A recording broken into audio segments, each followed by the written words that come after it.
Hi, I'm Becky, and welcome to another episode of Diet Culture Can Fork Off. Because I help women over 30 that are stuck in diet cycles create food freedom and feel confident in their bodies, and that's by breaking down diet culture's hold without focusing on the scales and missing out on living. And that's all through my incredibly powerful one-to-one empower coaching or my Misfit Club group coaching too. So this podcast is a little different. I've called it Confessions of a Reformed Dieter because I have searched out some interview questions of what you would ask a coach, and I'm going to ask myself them. I haven't even looked at them, okay? So don't know which way this is going to go, but I thought, I do have my introduction that I did a while ago. I thought it'd be really good to reintroduce myself and ask myself questions or talk about things that I don't know what would come up, things that could approach in a different angle. So let's get into it because I'm excited. I'm excited to see what comes up. Right, first question. If someone sees you now, confident and coaching women, they might assume you've always been this way. But what was the younger version of you like? Shy. Shy, unconfident, low self-worth. That was absolutely me. So if you think about, if I think back to past self, younger me, I did, and I talk about this quite a lot, that I did experience bullying at school, like most people out there. This is not something that's just what's the word I'm looking for? It's not just exclusive to me. A lot of people that are women that I help with this felt like this as well, or gone through this. I always felt like I didn't fit in, and because of that, I became very shy, became very inward, I would say, with that. Like, I used to walk around, head down, looking down, didn't like to look people in the eye. I used to go bright red if anyone talked to me as well. And I had very low confidence in myself, very negative outlook, had mental health issues as well at that point in time, when my younger self. And yeah, I was very much of a glass is half empty kind of outlook on life because of everything that was going on.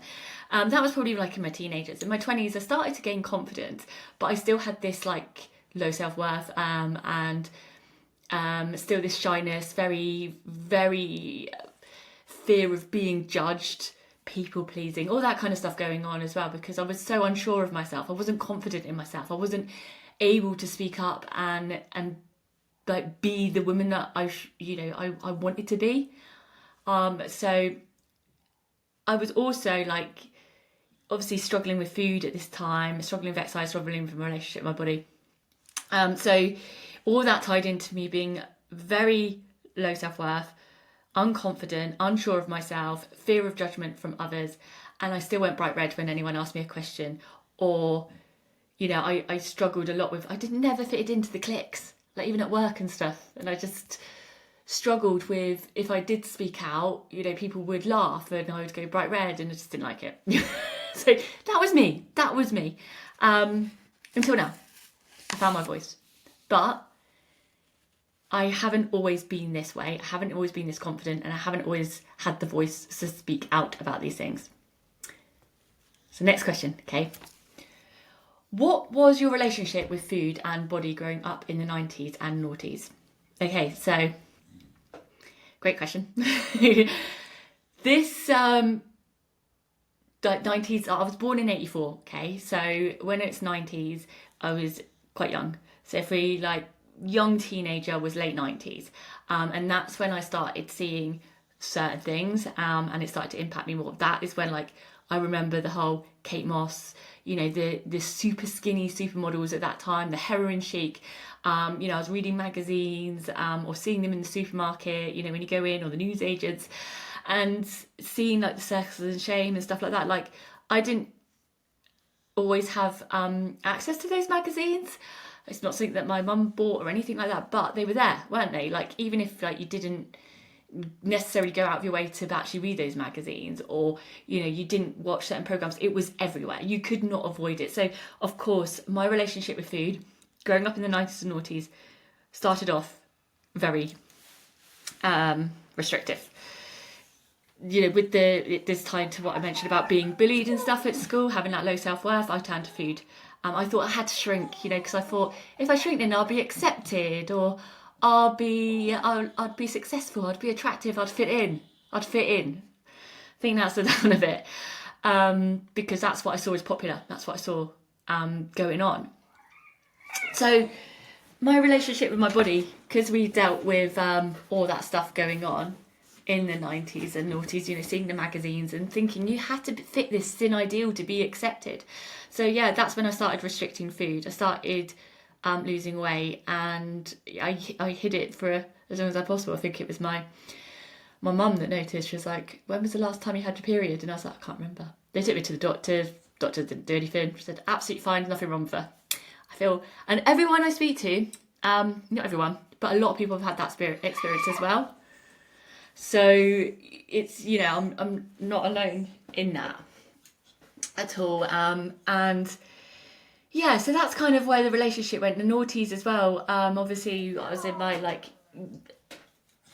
later teens, early 20s, and that I was still really, really struggling. I wasn't so much into exercise at this point. It was more like the food side. Exercise I started in my 20s, and that's when I started the over exercising. But yeah, relationship food, very poor, very negative, very this is good, this is bad, highly restrictive.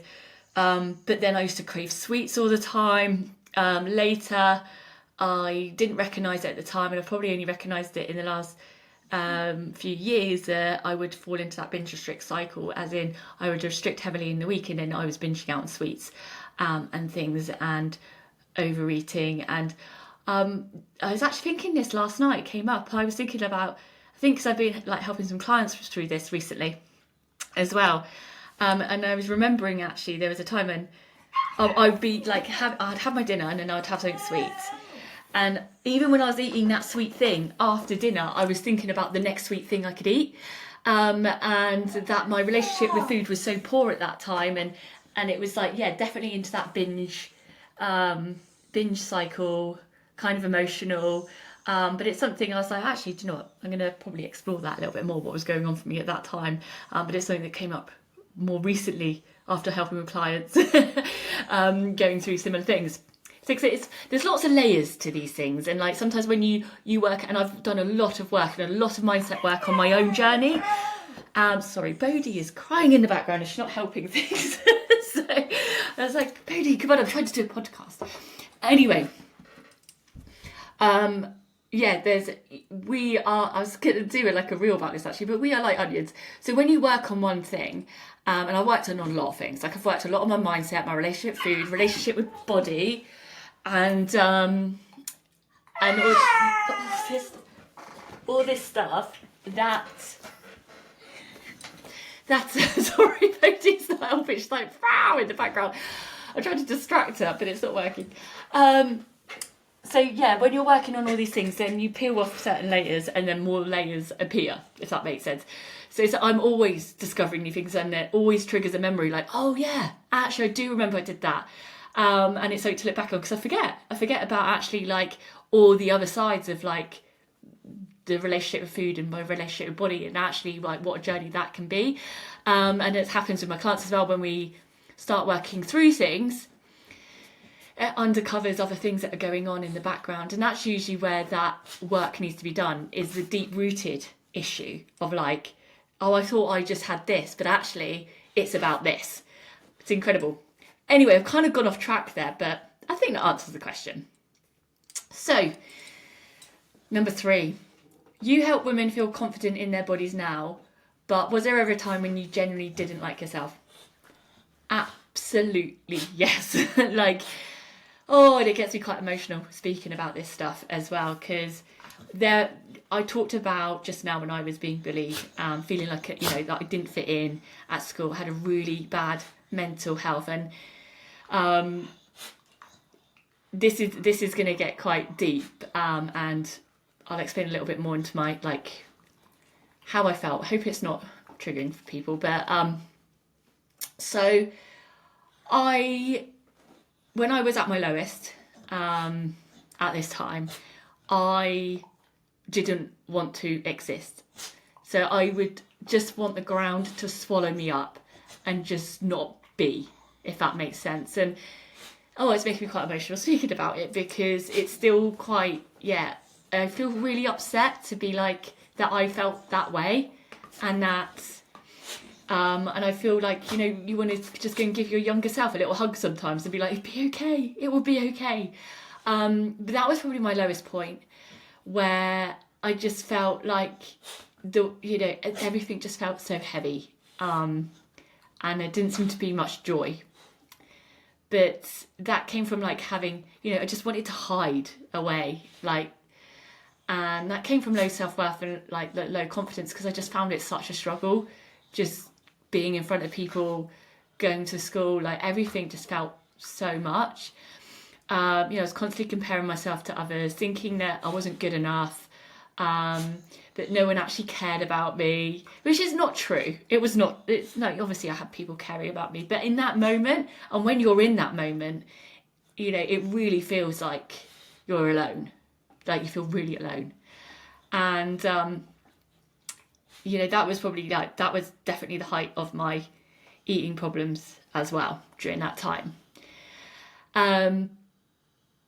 But yeah, so that was the lowest. So I really didn't like myself at that point. That was definitely the point. But we didn't know. We know. We didn't. I didn't stay there. But let's move on to the next question, because I feel like that's deep enough for that one. What were the patterns you found yourself stuck in around food, exercise, and body image? Okay, so certain patterns is I very much like, let me see, because there's a few different patterns at a few different points, if that makes sense. So the first of all was the restricting and trying to eat as little as possible, which when I then started to eat more, I got stuck into a pattern of that binge restrict cycle. Restricting in the week, being good in the week. I still moralized food. I was like, this is good, this is bad, I shouldn't eat this. Reading lots of stuff and what I should be eating is, for nutrition and stuff. But it was more very extreme diet rather than actual health. It was like, oh, don't eat carbs. It's all like those fad diets that you see at that time. That was the cycles I was getting stuck in, and I was like, right, now I need to do this. I need to, what was the next? I don't know. Whatever the next fad thing was, cutting out carbs was probably the biggest one for me. Then it was like, I've got to eat avocados, because avocados are great. And then it was like, but I'll get fixated on certain things. I have got a bit of an obsessive behaviour that I have to watch with things. But I did put that obsessive behaviour around food and exercise at one point. So definitely got in the patterns of the binge restrict cycles, like exercise as well. Like it was used as a punishment. I thought I had to work out every single day, and if I didn't work out that day, I would get swamped with guilt. The same guilt that I felt when I ate certain foods. So I was like, right, I need to do as much as possible. I need to burn as much as possible. I need to keep going, even when I was really tired. I need to push through. I need to, and you just leave your body exhausted. My body image as well, it was just constantly picking myself apart in the mirror. Like I was trapped in this comparing myself to others, and thinking, right, I need to look like that, or I won't, when I look like that, I'll be happy. When I get there, I'll be happy. Newsflash, you don't get happy. You don't get happy by wishing that at all. I tried it, don't work. So that was kind of where I was stuck in a restrictor binge cycle, this all or nothing approach, because I thought, everything had to be perfect. Every week had to be perfect. And then, of course, that's not possible. So when it didn't work out, I thought I'd fail, I'd go into a guilt spiral, and then start again. That was basically the pattern. Bit of a tangent there. So how did those struggles affect your confidence and the way you showed up in life? It knocked my confidence. Of course it did, because I thought I wasn't good enough. When you're constantly telling yourself, like, if you can't keep this up, then you failed, of course that's going to knock your confidence. If you keep telling yourself, like, every time you look in the mirror, your legs are fat, you need to try harder, look at your tummy, why, you should, like, why don't you look like her, you should be doing this, that's going to knock your confidence. Of course it is. So, instead of being like in the moment, and I remember so many times where, instead of enjoying time with my friends, I was in my head worrying, what do I look like? Does my stomach sticking out? Are people judging me? And I remember, like, there was a smile on the outside, but in the inside, I was not happy. And it's exhausting. And now, like, I'm like, I wish I didn't, I wish I knew what I knew now, and that I was present in those moments. Luckily, I'm so present now, and not in my head. So, yeah, that's how it affected me. So, was there a moment where you realised you didn't want to live like that anymore?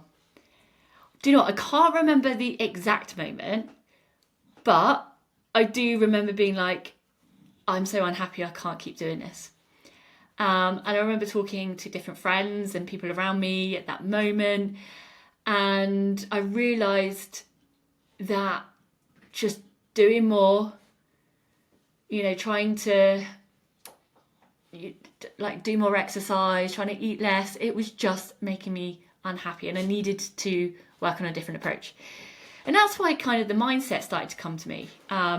Like I said, I can't remember the exact moment. I can't remember exactly how. I think it was a collective of different things. And I was like, right, okay, this is interesting. Maybe I need to work on the deeper issues here, the relationship with food, the relationship with my body. So that was like, yeah, that was probably the turning point. What's the next question? What started to change when you began to work on your mindset rather than your body? Oh gosh, so much, so much. And the exciting thing is like I get to see this change happen with my clients as well. Because at the beginning, when you're like, oh, I don't know about this mindset stuff, and I was that person. I was like, no, I'm not sure about this. Seems a bit woo-woo. All about the woo-woo now. But I was like, I don't know if this is gonna work. I don't really understand it. But I actually started to notice, like, I think one of the first things is starting to flip the narrative around my body. Okay, that was probably that was the first change. Food took a little bit longer for me, to be honest. But I did, so yeah, I remember because I was going to the gym at this point, and I was like, I don't know what and I started weight training. I had a PT at that point, and she was amazing. She started teaching me a lot more about like strength training and actually like focusing on different muscles on your body, which was the best thing to do. So I've had like I said as well, I believe that everyone needs support, which I'm going off tangent, but I've had lots of support on my journey. I've had coaches, mindset coaches, I've had PTs, this, and then I've done my own learning, I've done my own journeys, I've done a few bits on my own, then gone back to support. There's no shame in needing support, because that's where you learn. And one of my mentors, which I love, she's like, what you can learn from 6 months from a good coach will help you for the rest of your life. And that is so important, because that turning point, those things that I've learned, they're still with me. And all the things that I pick up along my journey comes into Empower as well. That's how I teach, that's how I coach. But anyway, I've gone off tangent. I just do this, sorry. What started to change when you began working on mindset rather than your body? Yes, so I started focusing on the strength just after PT, and I got, instead of going like, oh, my legs, they look too big, they haven't got the thigh gap, I started being like, do you know what? They're fucking strong. They are strong. Look how much weight I'm lifting. Look how much I can do on that leg press. Look how much they carry me around. They walk me. And I started, like, I'm not saying it's easy, and you still get those intrusive thoughts, but I kept challenging them. And be like, no, they are strong. No, they do this for me. And when I started working on the like that, I felt better in myself, which means when you feel better in yourself, you make better choices. I wasn't going into like, I didn't have like so much guilt spirals or emotional eating, because at that point I was like being able to refocus and having much more of an appreciation for my body. And this is what it's about. It's about appreciation and acceptance, because you will have days where your body, you do feel like a bit of a potato, and that's okay. Like I say to my clients, you just don't want that to lead into the rest of your day. It can be a passing thought, you acknowledge it, and it goes away. And that is where you get to with your body acceptance, and totally possible. Honestly, I've worked with clients which were like so swamped by negative mindset, and they've got to that point by doing this mindset work. So that is the changes that I saw, and it's the changes I see. Hopefully that answers the question. So becoming a coach. How did your own journey lead you to becoming a coach later in life? So I was working in the fashion industry. That was something I always wanted to do from such a young age. And I did it because I don't give up. Don't give up easily at all. And I'm a big believer in like, sometimes it's fucking hard to do the things that you want to do, but you just got to keep going. But that's another story for another time. Anyway, so I was working in the fashion industry. It got to a point where I was like, I don't enjoy this anymore. There were elements of the job that I was doing that I was actually training and coaching people. Obviously not in a health and fitness sense. It was like training them to do a certain job in the fashion industry. I really liked it. And I noticed that people started to come to me, like the younger lot coming in, because I was around, mid-30s at this time, were coming to me when they needed help, when they were upset, when they felt, no one else was listening. And I was like, well, actually, maybe this is a bit of a skill here that I have. But also at that point, I'd really, really come out of my own journey of the food relationship. And, I was training in the gym all the time. I'd learned a lot from that. I was like researching exercises, like researching food, eating more. Like I said, I dropped the food guilt. That was like, I was in a really good place. But the fashion industry had come to an end for me. It wasn't what it was. I felt like I was just a number. I felt too corporate, and I wasn't enjoying it. So I decided that it was time for a change. And it took me a while to decide. And I remember because I used to work around King's Cross in London, and I remember like in Camden, King's Cross kind of area, and I remember walking around and being like, oh, why don't I look into helping people to go through like the journey that I have? Because there's so many women out there that struggle with food and body image, all due to the 90s and noughties diet culture. So that is when it all kind of came together. So then I decided to study. And I went and studied for, I don't know how long the courses took me. They weren't those like 2-week, 2-week courses. This was quite an intense course. So I went in and did that. But that's where the journey kind of led me, because I realised there was something missing in the fitness industry. I wasn't like a typical fitness person. I didn't quite fit into that gym fitness narrative, which is fine. I love that, because there's other women like me who are like this, and we never felt like we fit in, and we still struggle with that environment. I love seeing it's now so much more inclusive, but there was a time when it wasn't. and that's kind of what brought me to it, because I was like, I really want to help people, because I know how it feels to be in that place. Like, I've told you how dark it got for me. And I know those feelings of like, when everything feels too much. I'm gonna cry. Like, honestly, it makes me so emotional thinking about it, because, Because I know how hard it is when you're there. Like, from personal experience, like, I know how overwhelming it is when all you can think about is food 24/7, how much it, like, energy it takes out of you when you all you're doing is comparing yourself, like thinking you're not good enough, and how much that steals from you, how much of your life that steals from you. Yes, I'm getting a bit wobbly and emotional because when I talk about it, it takes me right back there. It takes me right back to feeling like that.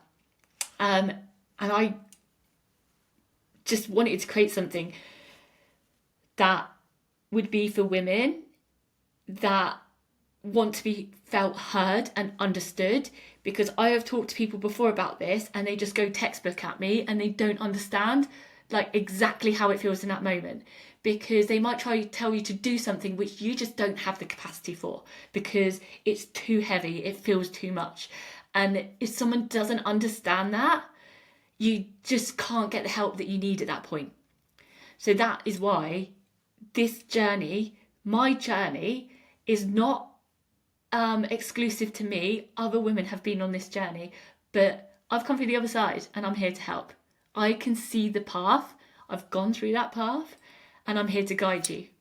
That's how I see my journey as a coach. Oh, right. So the next question here, what's something women believe about themselves that you wish you could change overnight? Oh, it's another kind of deep one. What's something women believe about themselves that you wish you could change overnight?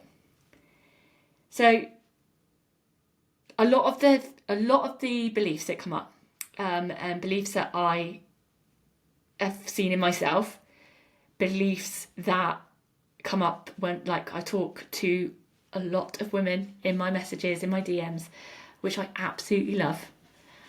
And the things that come up is like, I always fail. I can't stick to anything. I just don't have enough discipline or enough motivation or enough willpower, or I'll never feel confident, or,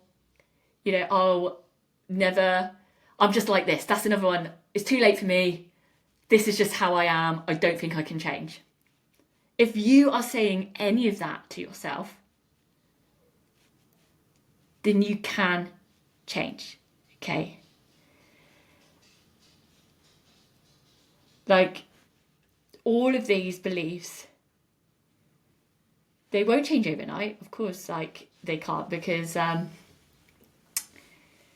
I wish I could change these for you overnight.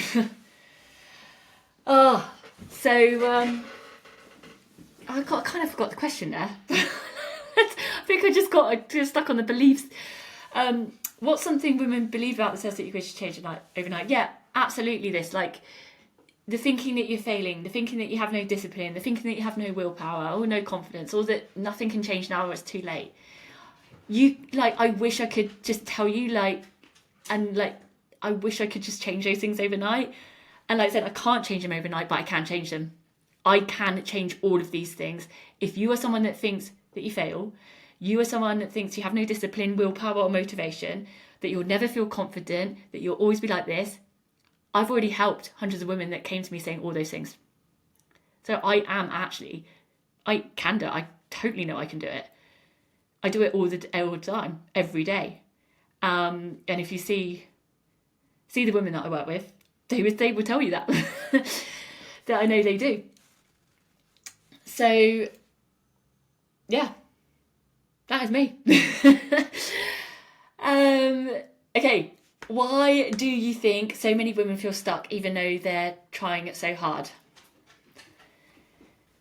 Because of your approach. I think so many women get stuck in the diet culture rules, okay? And that approach keeps you stuck. But it doesn't mean you're not trying. You're trying your hardest. I know you are. I know you're trying hard by, going into diets, counting every calorie, trying to do as much exercise as possible. You're trying really, really hard, but that approach doesn't work. And it's not sustainable. And I say this with so much love because I know how hard it is to let go of it. Because I do it. And it's fucking hard. Because you're like, but this is all that I know. This is all I know, and it has to work because that's what society has told you. You feel stuck because you're not looking at the deep-rooted issue. You can't get out of this cycle by keep being in the cycle.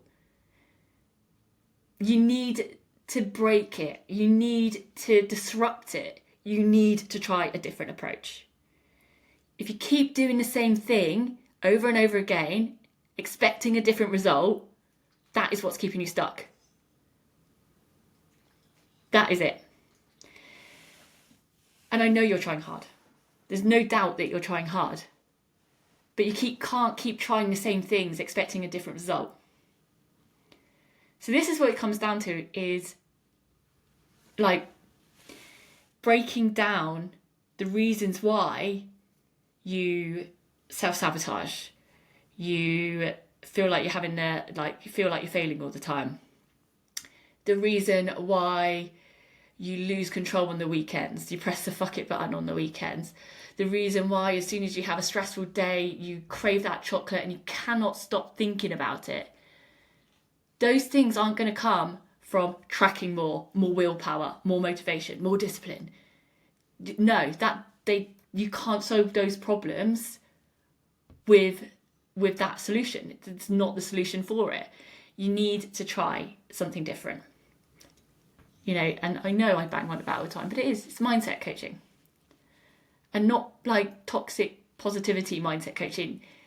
Asking yourself the difficult questions, which is what I do with my clients to get you to the results that you need. And I break this every single day and every single week. So how is my approach different than traditional diet or fitness coaching? This is exactly what I just talked about. The missing link is mindset coaching. My approach is very different. Yes, I do help you with nutrition coaching, but I don't give meal plans. I don't force you to track every single morsel. We have different options around that. My aim is to help you break free from diet cycles, free from diets hold, and actually get to a point where you don't even have to track food anymore. So to fitness as well, I help you create flexible routines that fit around your lifestyle. Consistency looks different every single week because we have busy lives.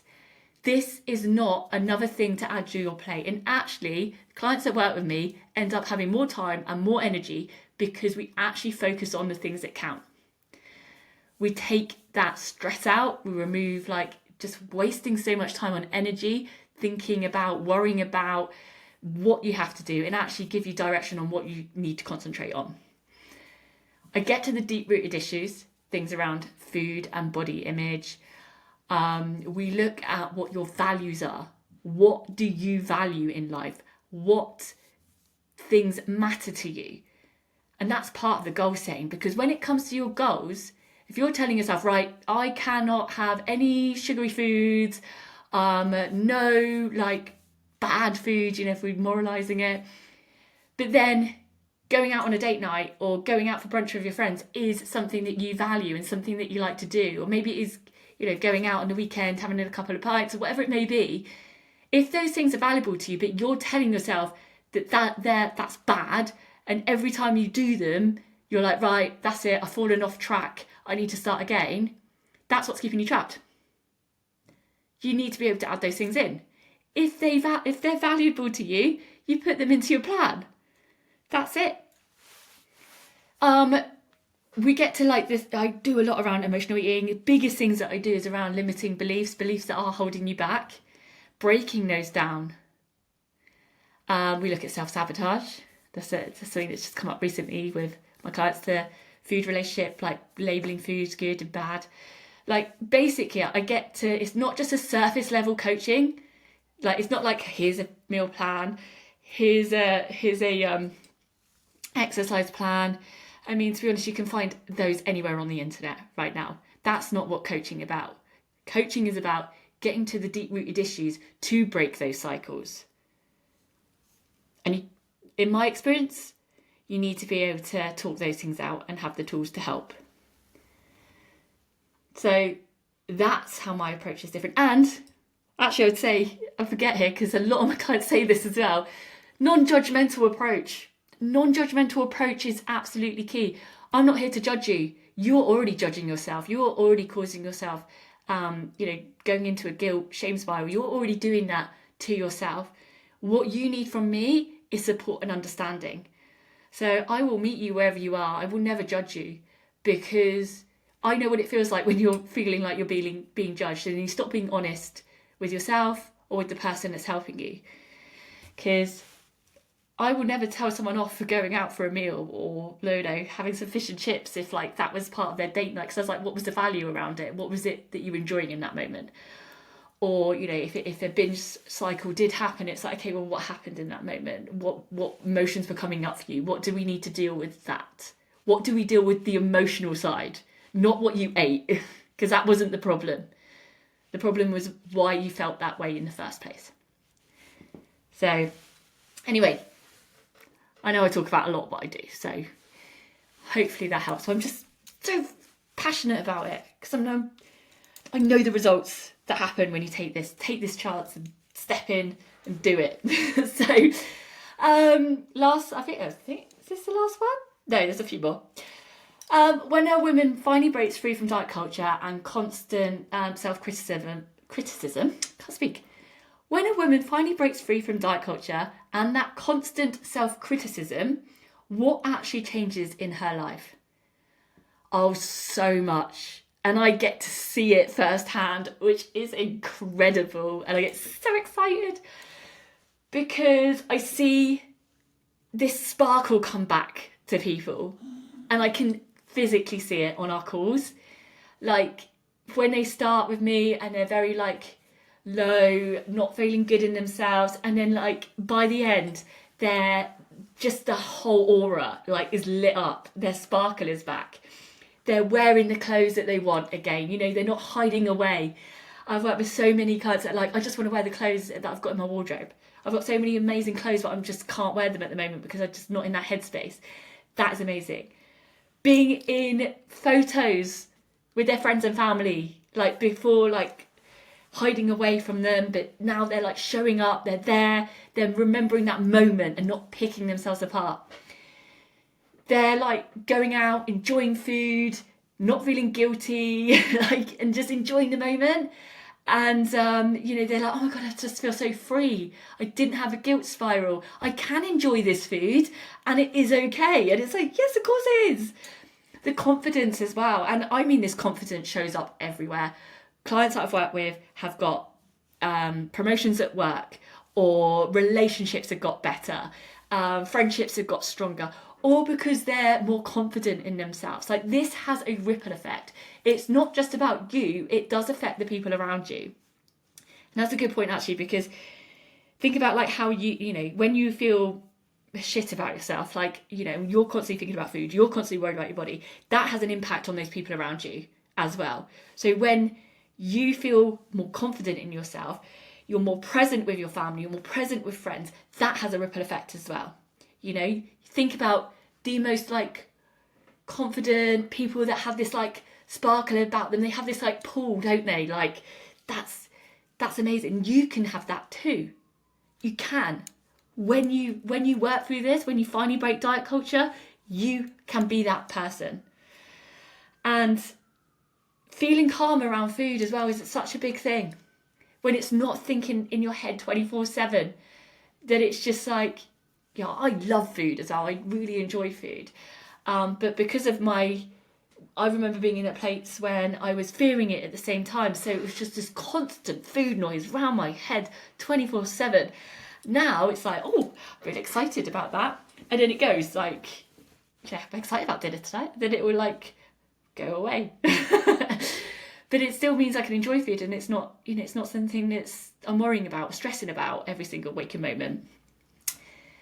So that's what changes in your life when you break diet culture. So last one, if a woman listening feels stuck and thinks she's the problem, what would you want her to hear today? So if you're listening and you are feeling stuck, it's not you that's a problem. I promise you, it is not you. It's the way that we've been conditioned. It's the way that diet culture has taught us for generations. Some of this thinking, some of the lessons we've learned have been passed down. Think about the media we were exposed to, the magazines that we were exposed to, people saying certain things or commenting around food and body that you've grown up with. It's not you that's the problem. It's actually the things that have been in your environment. And those things are all things that you can change. You don't have to be stuck anymore. You can choose differently. You can choose to break the cycle. And you can choose to show up differently. Because we internalize this, we do internalize it, and we think it's our fault. We think, this is my fault I feel this way. This is my fault that, I'm stuck in these cycles. It's my fault that I don't have motivation. It's my fault that I don't have discipline. But it's not. Because those things don't actually contribute to your progress. It's not about motivation. It's not about discipline. It's not about willpower. It's about the conditioning that we have been exposed to from diet culture. And that is what we can change. And you can. You've totally got this. And I'm totally here with you. So I really enjoyed that, actually. So questions there came up that I wouldn't have thought about asking myself. So it's a good job finding those. But if any of that resonated, do send me, do obviously rate this podcast because it does help, and send me comments. I love it. Or message me on Instagram. Love to hear it. If you enjoyed the podcast, it would mean a lot to me. And if you are right, actually, I'm ready to make this change. I want to take action and break this cycle. Then you can apply for my coaching on the link below. I'll speak to you next time.